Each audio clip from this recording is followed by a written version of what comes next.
We are continuing our series on AI tools for research communication and research literature search. Today we'll focus on AI-assisted literature reviews, and we'll talk about several kinds of tools which could prove to be useful for you. Today we'll be talking about first a few words about what makes a good literature review, just some sort of methodology to get things straight, and then we'll proceed to the three types of these tools I've already mentioned. First, we'll talk about novel search sources and methods of database construction and usage, focusing on Semantic Scholar, which is a very well-known and open database. Then we'll proceed to question and answer software, artificial intelligence-based summarization, and retrieval augmented generation. And first we'll find out what's this retrieval augmented generation and why it is useful or could be useful for scholars around the world and also in Russia. And then we'll finish with the last type of tools, very more specific one. I will try to chat with academic texts, academic PDFs using AI augmented chat engines. And we'll talk about whether it is better or not than just reading the papers, and could these two processes be combined? Or maybe we'll just, this academic artificial intelligence will substitute reading and maybe even writing. So what's really important in this process? First of all, naturally, it's a good research question. What do we need to know when we're starting to browse and skim academic literature? This is natural. Systematic approach, yes, that's great. Coverage and structure, framework for future research, yes, these all points are highly relevant and valid. Comprehensiveness, yes, of course. These answers, many of them resonate with the points which we see on my slide. So I'll just iterate over them. Good metadata and paper sources. This is actually the databases which we use, either AI-based or traditional, like the Web of Science, eLibrary, and so on. Today we'll talk about an AI augmented and enriched data source, namely Semantic Scholar, and we'll try to compare it with some traditional sources. Then we need good search strategy, just to a good search algorithm. It is very important to implement our search strategy, and we can measure its efficiency using the terms, concepts from information retrieval science, good precision and recall. Precision is when we find items really relevant for our search. So we find some 10 papers and 9 of them are highly relevant. This means high precision. If only one is relevant, this means low precision. And recall is the measure of how many relevant sources of all the relevant sources do we find. So if there are 10 papers on some topic which interests us and we find only one of them, we have low recall.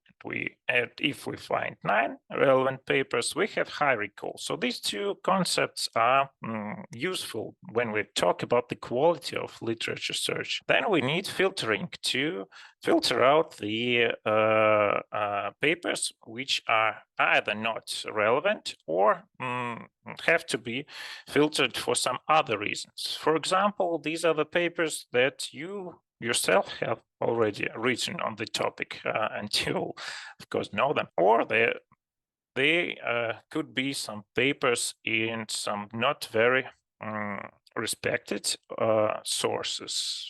For example, some lower ranking journals or gray literature or some conferences, maybe even preprints and otherwise academic literature which was not peer-reviewed and so on. Filtering is increasingly important because now we experience the exponential growth of the academic literature. So the total number of papers each year grows faster than the previous one. And we could be overwhelmed with all these papers. We'll talk about this also in the end of our today's conversation. Then we need a balanced focus on seminal or classic works, which form the basis of the research of some topics, of any topic, and provide important methodological tools and approaches, and recent papers. So if we find and then use only recent papers, we miss these fundamental approach which was explored earlier by the researchers. And if we focus only on seminal classic, for example, highly cited papers, we can possibly miss the most recent advances, potentially revolutionary advances in this research topic. Then we proceed to a good summarization. Actually, what do we know already from all this literature?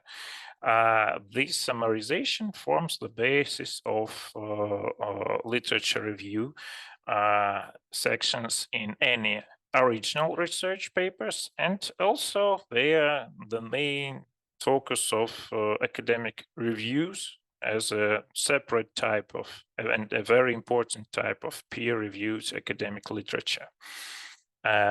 And highly relevant, especially when we talk about the benefits of artificial intelligence. Nowadays, we see a high growth of review papers, which provide not original research, but summarize what was already done. They, of course, are much easier to do without any specific field work, and they're much easier to produce using artificial intelligence. And then we need good problematization. What are we going to find out? So this is actually what we do know, and what we need to know. When we combine these two questions, we arrive at the problematization, and then usually we try to fill these gaps ourselves in our research, focusing on some or many questions which are the answers for which are absent from the literature. And now we arrive at the point where there's a whole galaxy of multicolored uppers, downers, screamers, and lathers, I quote Hunter Thompson here, to mess it up with. So this process is now attacked from all the sides, from hundreds of startups and tools which are eager to help and to capitalize on the possibilities of artificial intelligence in all these items on the list. They each one of them, maybe except this one, which is the most difficult to summarize or otherwise to devise using artificial intelligence. All the rest are now at the forefront of at the crossing of various AI-based tools. There are literally hundreds of them. And so we have, first of all, we have to make a sort of literature review of these tools. I've already done this for you. That's the focus of our today's speech, my today's speech presentation. And I've chosen to talk about these three types of tools: semantic search, semantic Scholar, question and answering, and paper chats. And today we will not talk about many other types of tools which are very interesting and very important. I have to name them. These are visual or network-based search like Litmaps, Research Rabbit.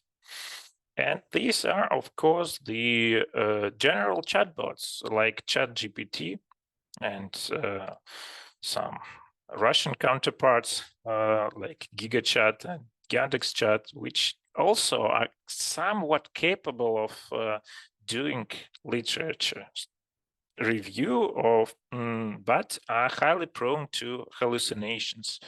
That is, making some fantastic claims about papers which do not exist, and actually trying to reference papers which do not exist with fake titles, fake DOI identifiers, and so on. These three types of tools which we'll focus on today, they aim at the aim at this problem of hallucinations, try to solve it, and they usually are free of these hallucinations. That's why they are much more relevant for us. But still, I have to note that general chatbots, especially Bing, could be also very useful. Just today is not the focus. We won't focus on that. So all the tools which I'll show you today and that I expect you to try out, they are available without any VPN, and they are available free of charge. At least some of their functionality is available for free. We'll talk about this later. First, we'll talk about Semantic Scholar. Semantic Scholar is perhaps the second most popular general academic search engine in the world, after Google Scholar, of course. I have to note that all the startups and all the products, all the teams active in AI-assisted academic communication in general, they acknowledge the role of Google Scholar as the indispensable tool of searching academic literature. And naturally, I also agree with them. So you have to use Google Scholar a lot. Still, many of the tools which I'll show you today could be helpful, and combining them with Google Scholar is a useful approach because they have some nice AI-based features which are absent from Google Scholar. Still, Google Scholar is free, and what's a very important difference between Google Scholar and Semantic Scholar, it's that they are both free tools, don't require any subscription or VPN, and available everywhere, even in China, where Chinese scholars have some problems with Google Scholar, but still many of them are able to access it.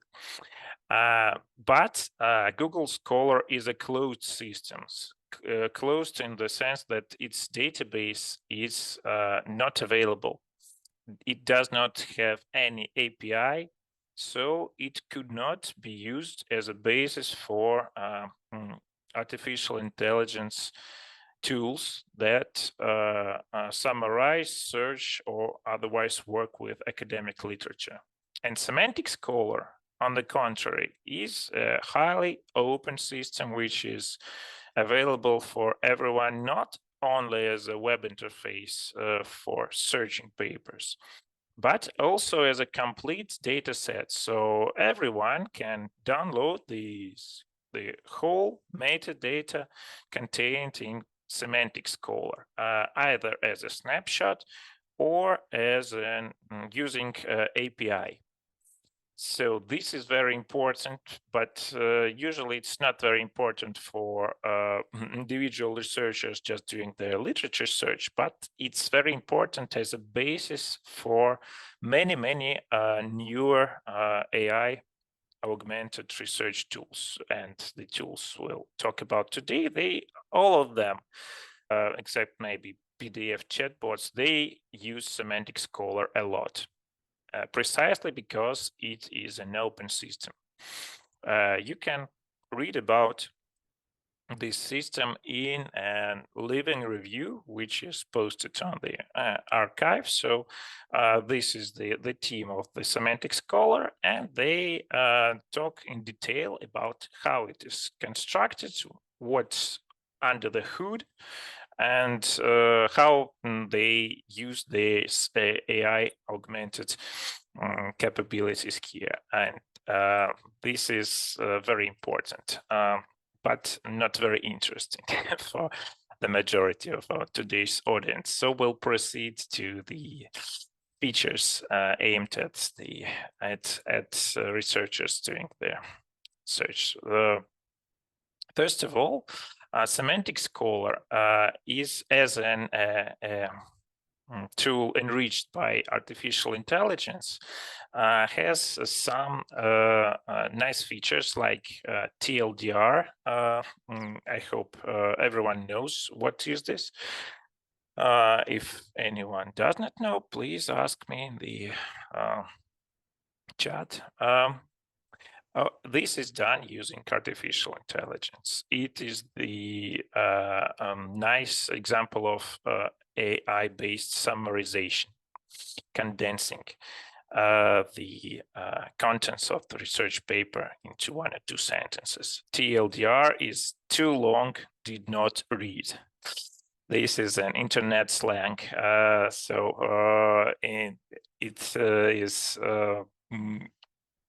symbolic of our age when we don't have enough time to read even an abstract of a paper. So this is a condensed abstract. We'll look at the example of such examples of these TLDRs later. Citation categorization is also done using artificial intelligence. So typical traditional scientific engines like Google Scholar or Scopus, they just count citations and present you with a number, like this paper was cited 100 times and so on. Probably they can also do some calculations like removing self-cites, but this goes further. So this citation categorization tries to distinguish some highly important citations. We'll try to look at this using some examples. So it separates citations into normal citations and highly important ones when the paper that cites your paper is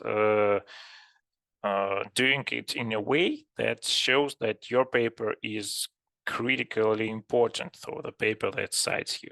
Also, field assignment, so assigning papers to various academic disciplines, which forms the basis of filtering. And as many of you know, it's absent from Google Scholar. Here it is done, and it is done also in a way which is potentially more interesting and more consistent than the approach of Scopus and the Web of Science. They they use journal-based paper classifications. So if a paper is published in the journal, some Russian journal of chemistry, it is classified as a paper in chemistry. But these two, Semantic Scholar and some other new databases like OpenAlex or Dimensions, they also use artificial intelligence for these tasks. They try to classify papers individually. So each journal can have a lot of papers assigned to different fields. This is naturally, at least methodologically, much better. Also, it has machine learning augmented and enabled feeds and alerts. We'll talk about it also. Semantic Scholar, does it use only open access journals? No. It indexes almost all the academic literature, and it does it using a combination of the openly available metadata from Crossref. So Crossref is the system that means DOIs, digital object identifiers for papers, and as DOI, DOI is the ubiquitous ID for papers, and each journal nowadays and each preprint server, dataset server wants to have DOIs for its papers. They all get into Crossref, but also Semantic Scholar implements direct contracts with biggest publishers that provide this database with the metadata of their papers. Also, it acquires metadata from open source papers and closed source papers provided by the publishers using AI-assisted extraction from PDFs. So basically, it scans the PDFs for texts and metadata like keywords and citations, most importantly, and indexes it. So let's proceed to this tool. I hope many of you are well acquainted, maybe are active users of Semantic Scholar.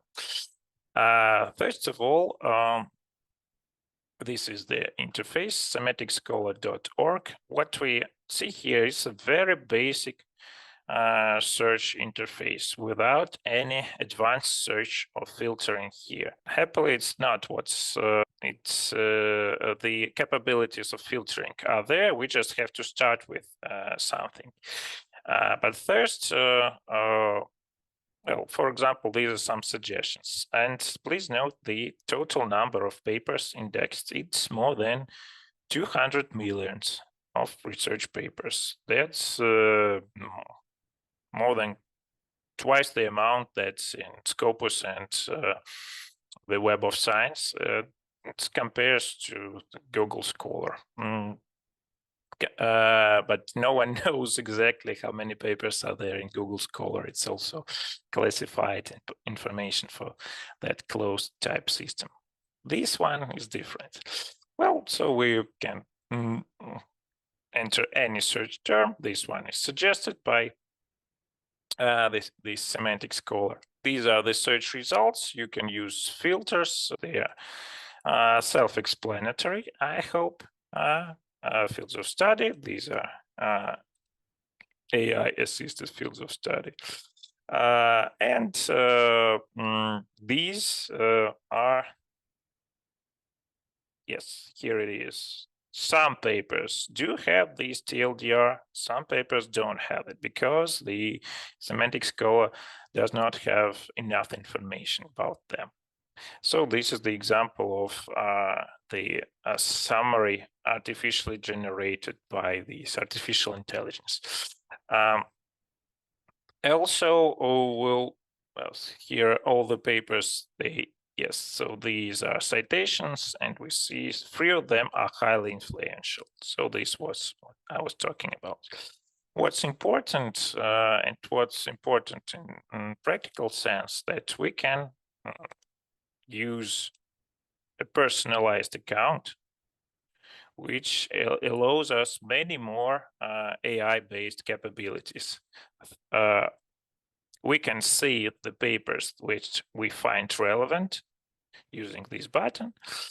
And then we can organize them in some folders, thematic folders, and the system will provide us with regular updates of new papers, which are selected by the artificial intelligence and that match this research topic, which is constructed by these papers. And you can train these recommendations yourselves by marking papers as relevant and not relevant. So I highly advise you to do this, but not today, because this is what these recommendations, they are not instantaneous. They appear when the new papers are added to the database. Also, you can add some citation alerts like in regular databases. This is I'll show some of the papers here, and like we can also search for authors. Here's the perhaps most important living scientometrician at the peak of his career, Ludo Woltmann, who's the author of the VOS viewer software for academic mapping. So here I show him because he has a lot of papers with highly influential citations. These are these highly influential citations, and here we can learn more about how are these citations categorized into influential or not. So this is the short answer, but the long answer is in the academic paper, of course. So this highly complicated question under the hood. So it's done using a pre-trained artificial neural network.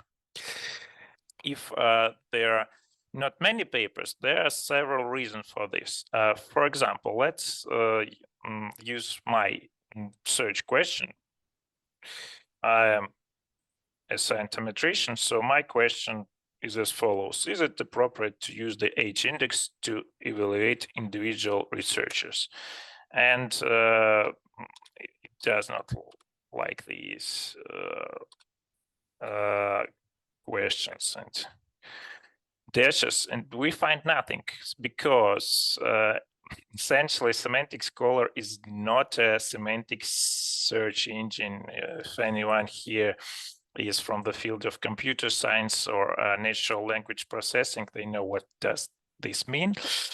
Actually, it does not use artificial intelligence when searching for the papers. It uses it to produce additional metadata, classify citations, and assign fields, and so on. But this search is actually a traditional one based on keywords. So what it does is try to search, find the papers with all these keywords. We just have to, first of all, I suggest we remove all these articles and so on. Use H-index, evaluate individual researchers. So like this, we get much better results. They are rather focused here. I've already compared them to Google Scholar. They are more relevant in this case. Sometimes the situation is different. But this is one of the suggested methods. So you remove all these stop words, we can say, and focus only on your keywords and try to reduce their amount if there are no results found. And if there are too many results, you can filter them either using these filters or by adding any keyword here. What's the difference from academia and research gates? Well, academia and research gate are quasi-legal social networks for scientists / libraries populated by the researchers themselves, and they they, of course, they have some search capabilities, but first of all, they're built as mainly social networks focused on interaction between scholars, like these comments, asking for papers, measuring downloads, and meditating on your own high download counts and so on. And secondly, they are mostly illegal. So now there are many even court orders and against ResearchGate nowadays, and they try to become completely legal by entering into agreements with publishers, but that's a different story. So their focus is in interaction and luring you into using their websites more and more, but they're not focused on search. This one is just a corpus of academic literature which is enriched using artificial intelligence, but focused on the literature search. And it does not host any PDFs here. We have links to full text. This paper has an available PDF, for example, but they are not hosted here. Is it possible to teach AI what is relevant so next time it produces better search results? Well, it is possible in your research feeds. I've talked about them a bit earlier. So if you save the papers, for example, well, I can save this paper, click it and the save, and I have two folders. I can make a new folder. These folders are essentially our topic-based research feeds, and there you can train these feeds in, for example, well, I can save this paper to this folder, and then I can browse my research feeds, and if some of the recommended papers here, so it's a bit complicated, it's not the results of this typical simple search, but results of these feeds which use artificial intelligence to suggest you some papers. Here you can mark the paper as not relevant, and then the system will train itself and try to not suggest you these kinds of papers. This citation typology, it's currently it's perhaps more interesting as an idea than as an implementation, which could be of highly practical use, but still you can find it useful, especially if you, for example, want to know to browse your own papers and to find out whom did you influence a lot. That could be interesting. At least this is interesting for someone, including me. Yes, another AI generated picture. They are all generated by DALL-E 3, if anyone is interested. And they're using our today's title of our today's seminar as a prompt. The second batch of tools we're going to explore today, these are question and answer tools and research augmented generation tools. Question and answer, that's simple. And what's research augmented generation, or RAG? It's basically a chatbot which is connected to a search engine. In the case of these tools, it is connected to a search engine based on the corpus of academic literature, so that we find answers based on the academic papers and not all the internet, which could be dangerous in many cases. And under the hood, all of these tools, we'll talk about 3 of them, they use OpenAI ChatGPT API interface. So they basically, what they do, they use the ChatGPT engine and feed it with the scholarly papers. Scholarly papers are usually taken from Semantic Scholar and similar open databases, mostly Semantic Scholar. And then they try to summarize these papers to produce a sort of literature review. for you just to copy and paste. That's not the suggested way of dealing with them, but many are already doing it. So they summarize these papers and yes, do the literature review for you. All of these tools are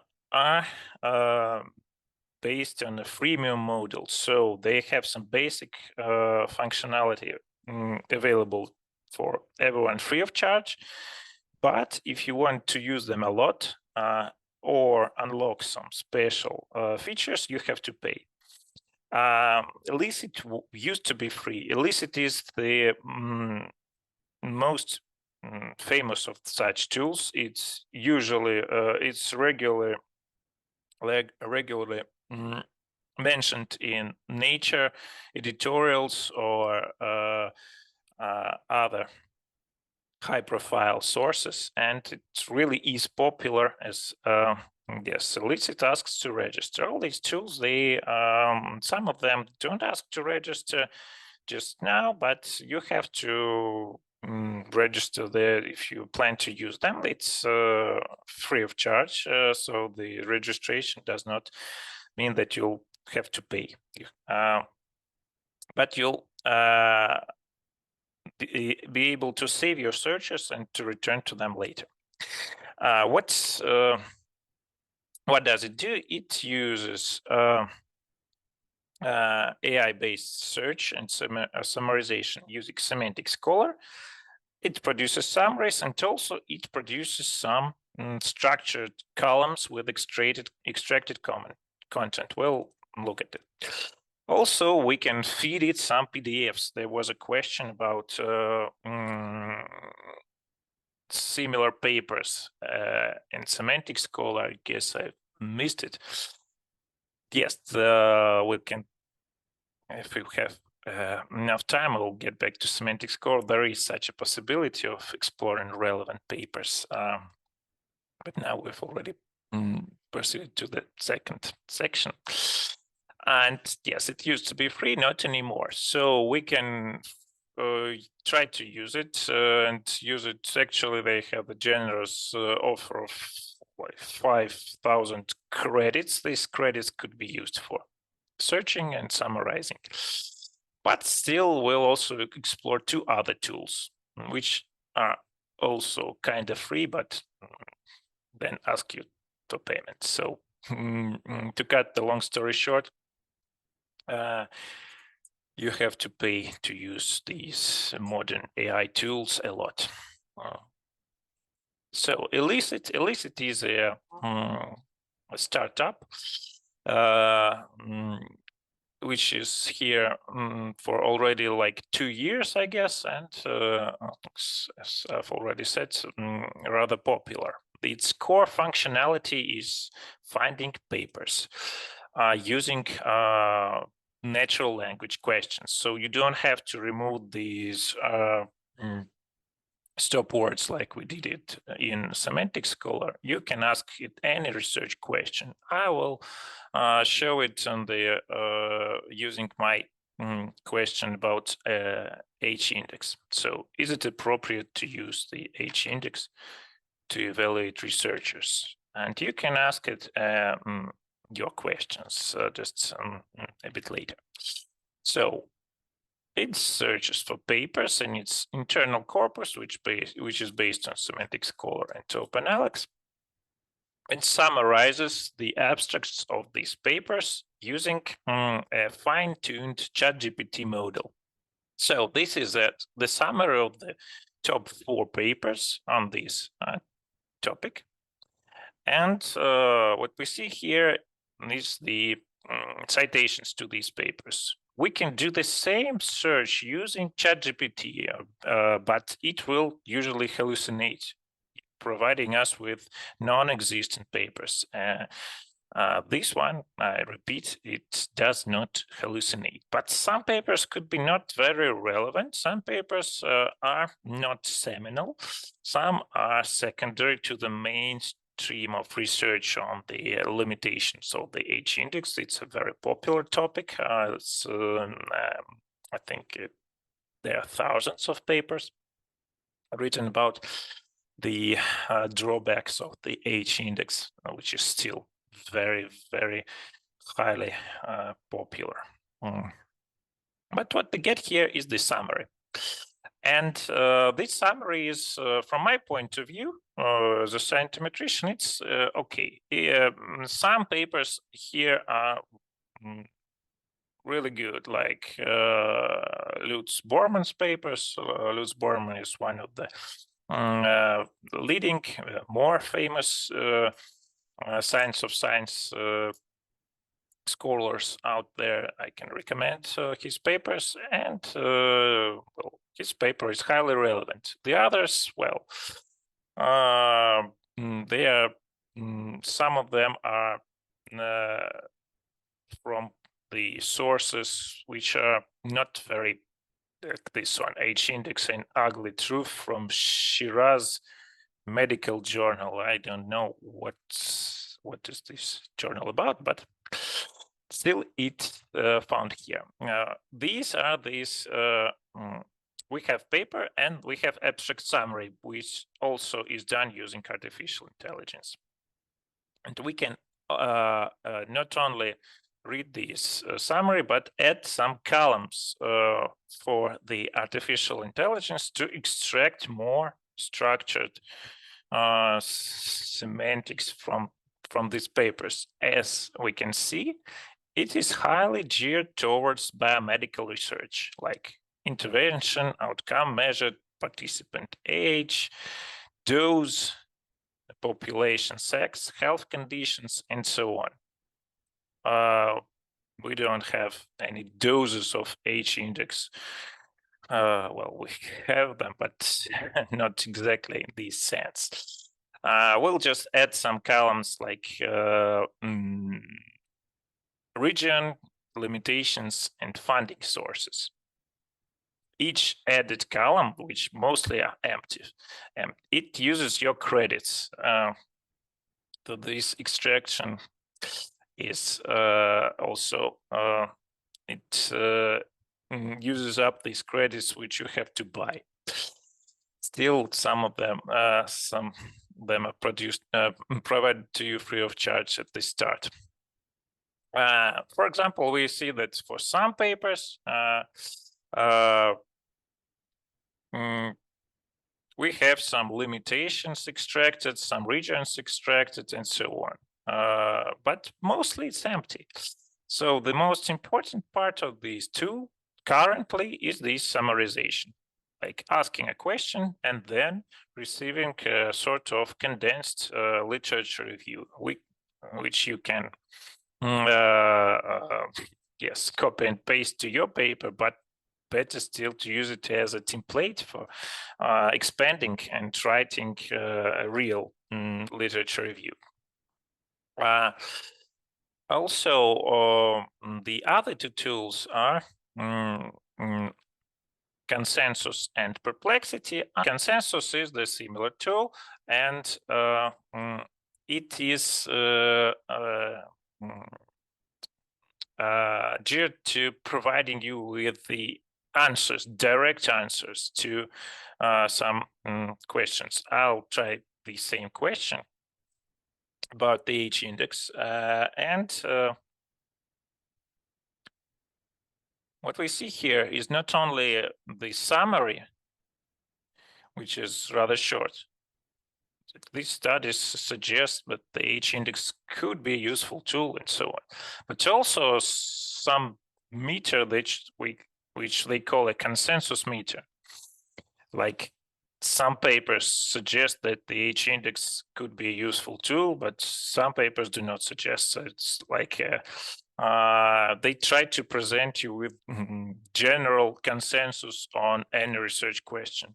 But be careful, this consensus is completely wrong. Almost all serious and highly relevant and highly cited papers on the usage of H index do not suggest its usage to in these contexts. H index is bad for evaluating individual researchers, and we highly advise against its usage, and we can see it in the papers recommended by Elicit, for example. So be careful with this consensus meter.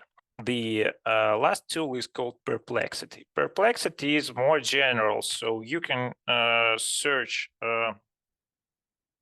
papers using either academic style sources or general sources. And I suggest you turn this option on. It's called Copilot. It just produces better results, but you are limited to 5 questions per 4 hours.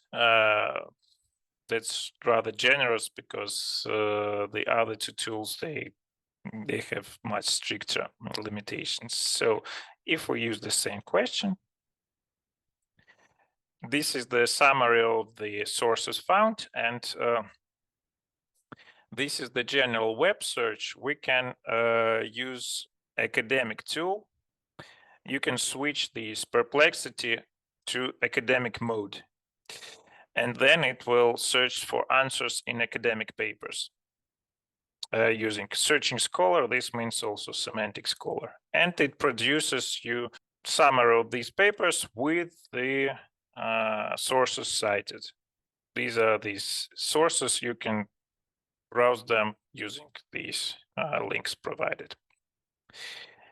These 3 tools are very similar, so I suggest now you just try them with your own questions, research questions, and compare the results. Methodology is already presented in the form of these bullet lists, just because science and social sciences and humanities are so very different. So all the academic fields are very different.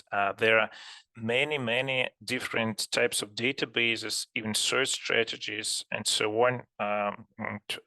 They could be highly specific, and when we're talking about some structured search, search as some academic convention, like how to do a search, it is mostly developed in the field of biomedicine, whereas a special type of research document called systematic review, a meta review, research, which summarizes the original papers about, for example, some syndrome or medical condition, and provides answers based on this search. And there are agreed scientific protocols, let's call it so, which just provide you with the very detailed algorithms of how to do this search, how to use specific databases like PubMed and so on.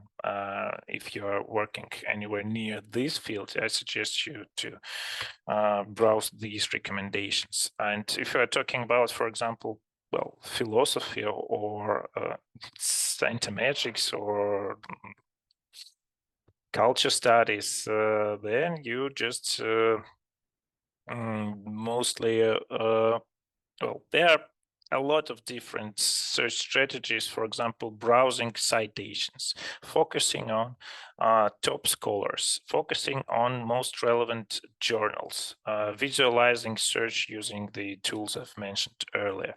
So if you are from the social science, yes, so there are many different strategies. Well, we can talk about them and exchange our opinions for days and days. Each one of participants today has its own experience and its tips and tricks and so on. I don't think that we can talk about some general strategy. The most important part is to start with a good research question. It must be rather specific, I guess, to be successful.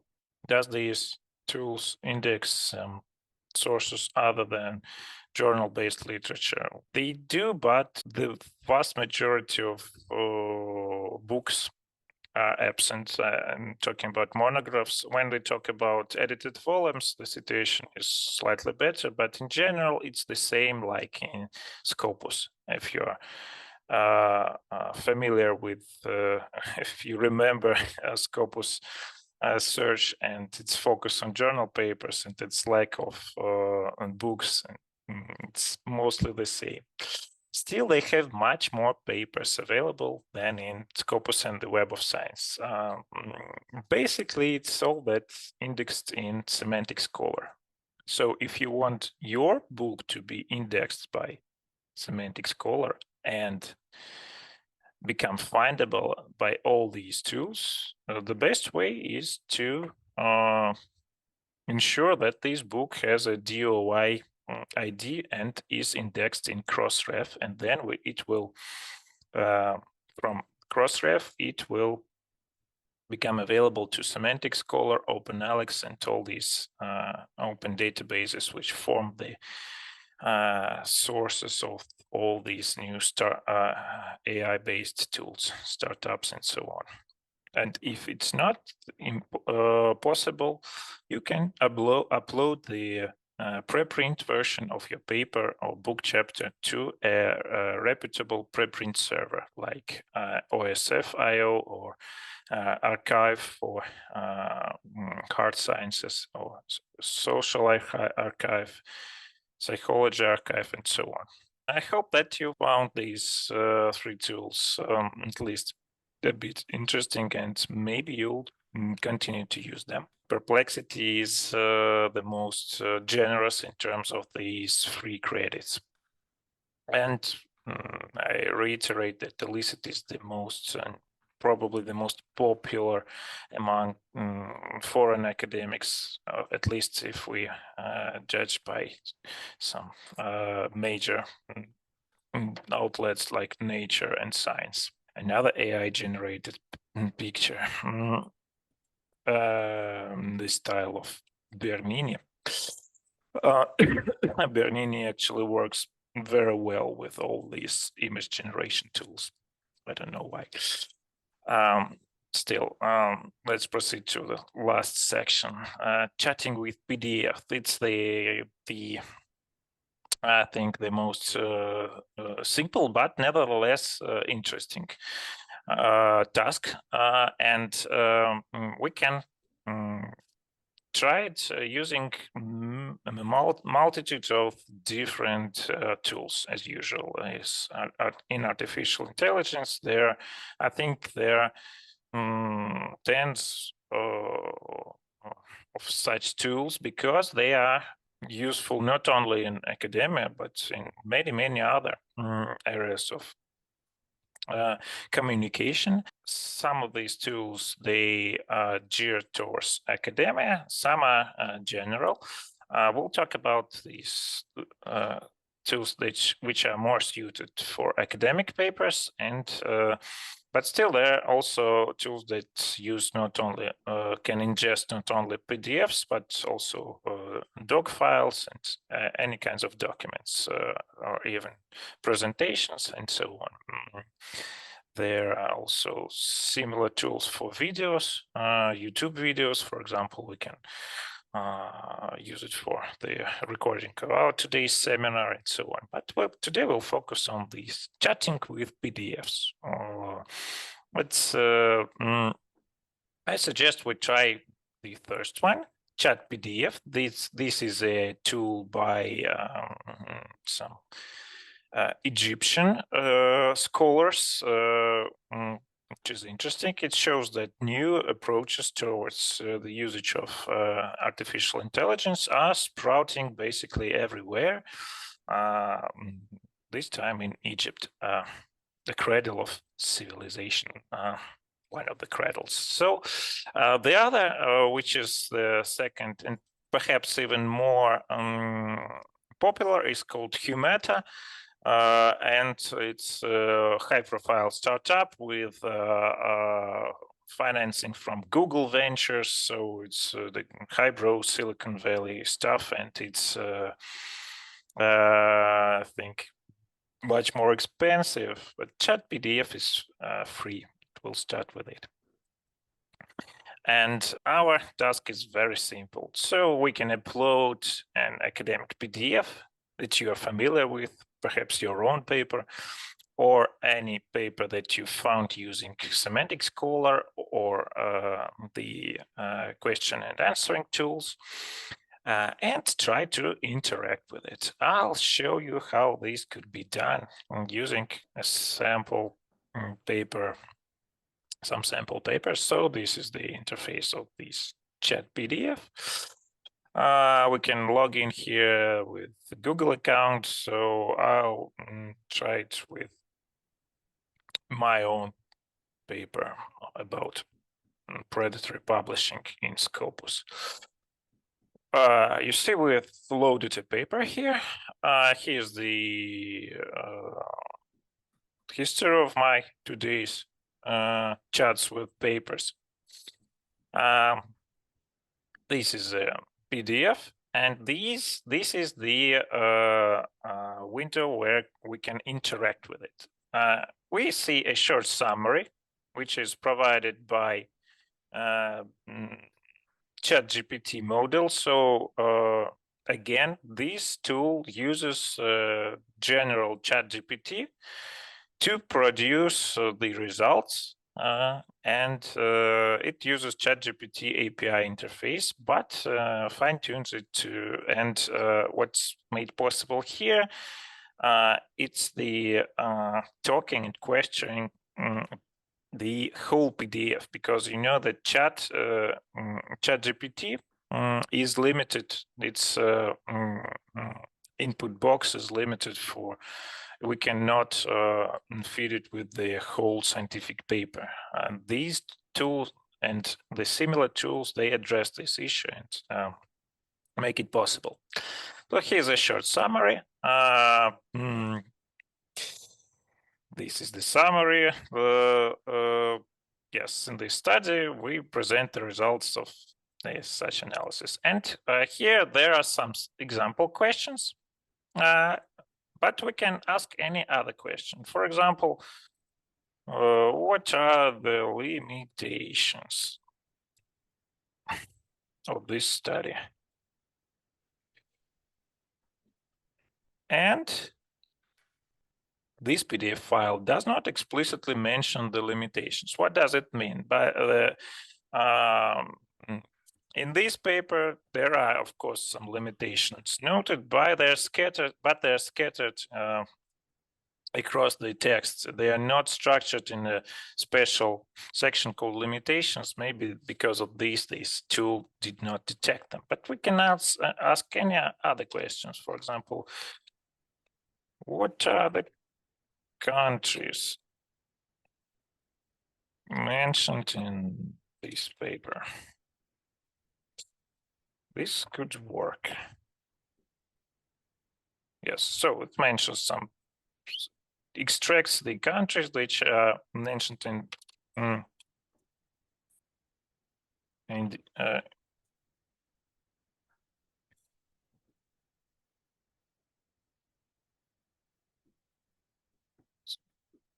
we can ask about the indicators used, and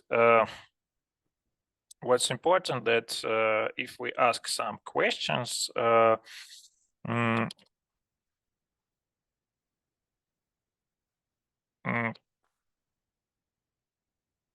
about, for example, one specific country,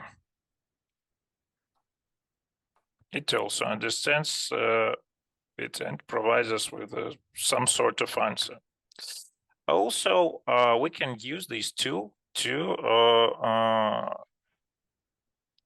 produce some snippets of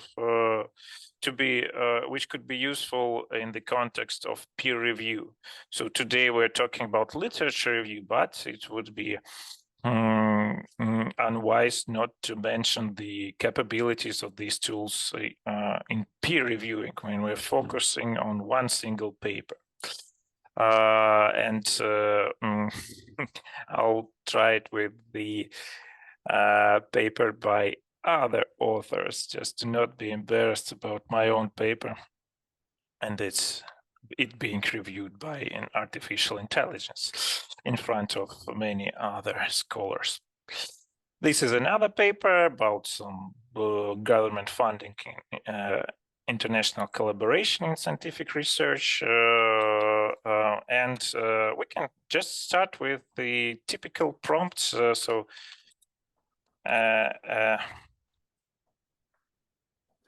Using role-based approach, so we ask the chatbot to act as an experienced reviewer and scientific iteration. Provide a, let's say, highly critical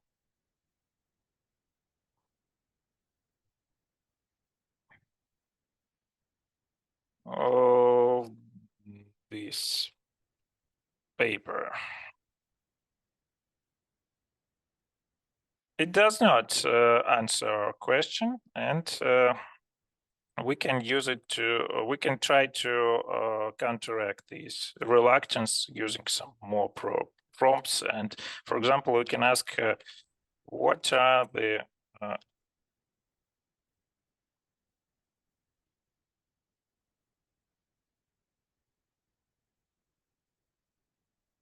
still, like this happens when we try to show something. I've tried to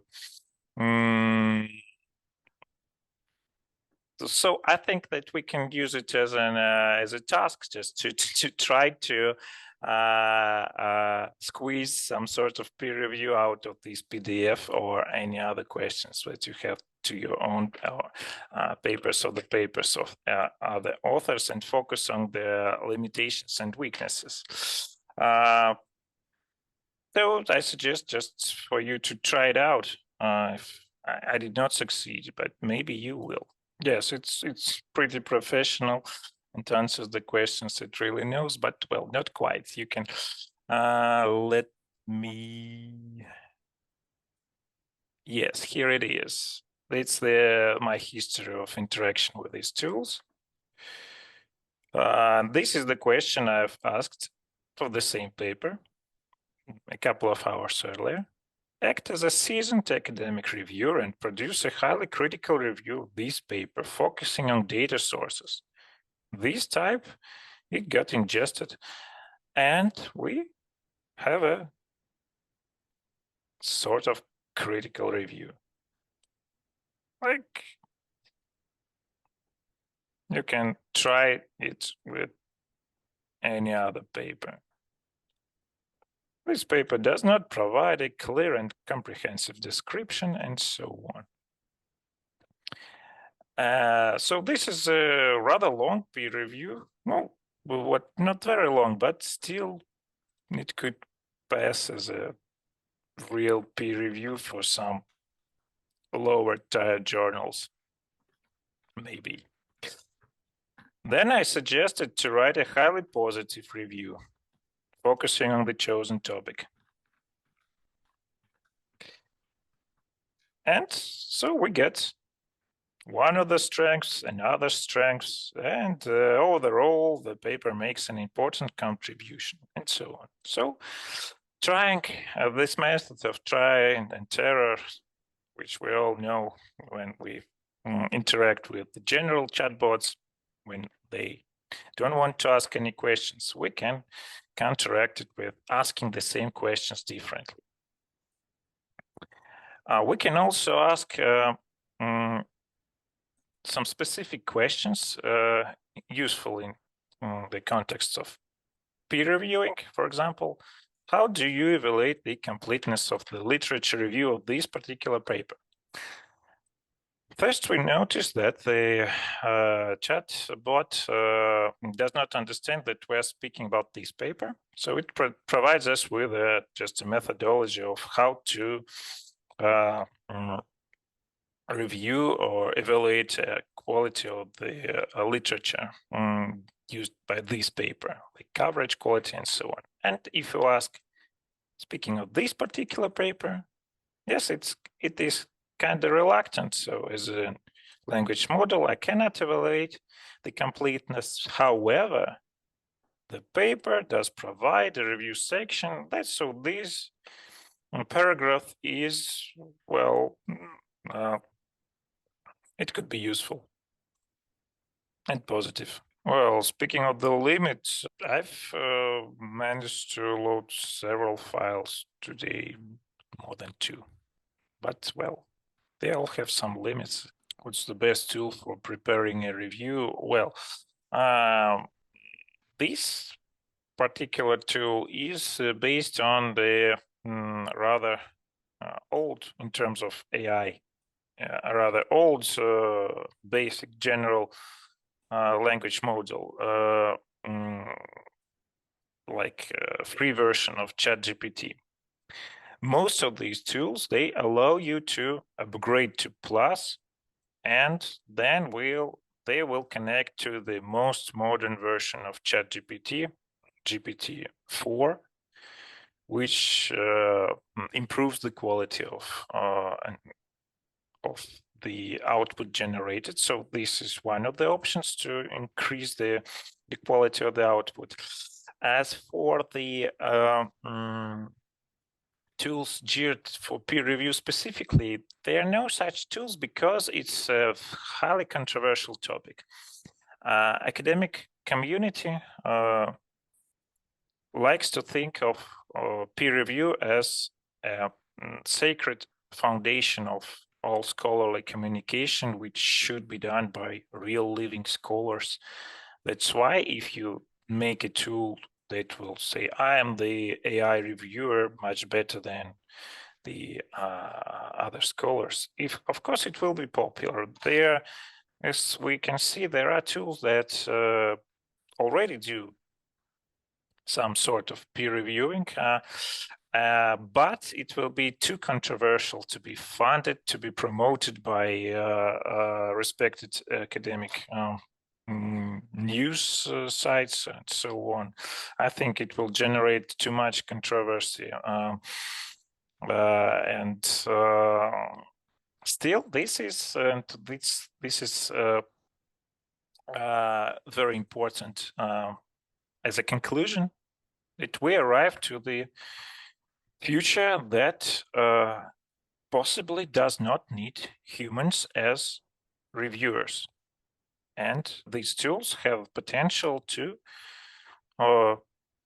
somehow kick the chair out of this history of academia based on real scholars reviewing manuscripts, and not only artificial reviewers, but also artificial authors are coming, I guess, at least when we're talking about literature reviews. So I think in the nearest future we'll arrive at the era of AI augmented reviews. So a lot of reviewing will be done using the help of these tools, and we can possibly somehow try to counteract this process, but I don't think that it will be very successful in this publish or perish culture. And what's very important, that we are now at the point when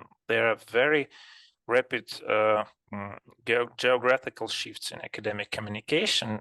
To put it simple, China and India and many other Asian countries are on the rise, and people there are much more.